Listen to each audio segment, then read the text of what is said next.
Маңғыстауда Қаламқас теңіз, Әуезов және Қазар жаңа кен орындарын игеруді көздейтін мұнай-газ жобасы жүзеге аспақ. Аталған кеніштердегі қара алтынның жалпы қоры 81 миллион тонна. Планы у нас на будущее – это 64 километра. Жағалаудан 64 километр қашықтықта Қаламқас теңіз құрылымында темір конструкциялардан теңіз платформаларын салу жоспарлануда.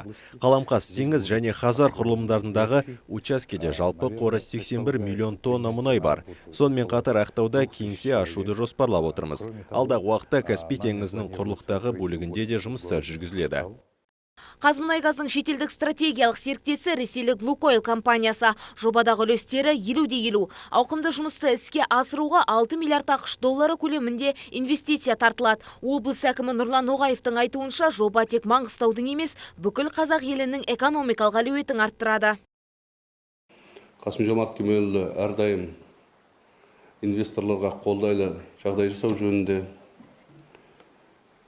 әкімшілік қолдау көрсету жөнінде, қолданыстағы заңдардың Қазақстан Республикасының мүддесіне кері әсерін тигізбейтіндей қылып қабылдау жөнінде және инвесторлардың әлеуметтік мәселелерді шешудегі инфрақұрылымды дамыту жөніндегі ерекше орны бар екенін атап өткен болатын. Кен орындарынан жылына 4 миллион тоннаға дейін мұнай алынады. Алғашқы баррель 2028 жылы өндірілмек. Ал теңіз платформасындағы құрылыс жұмыстары 2024 жылдың соңында басталмақшы.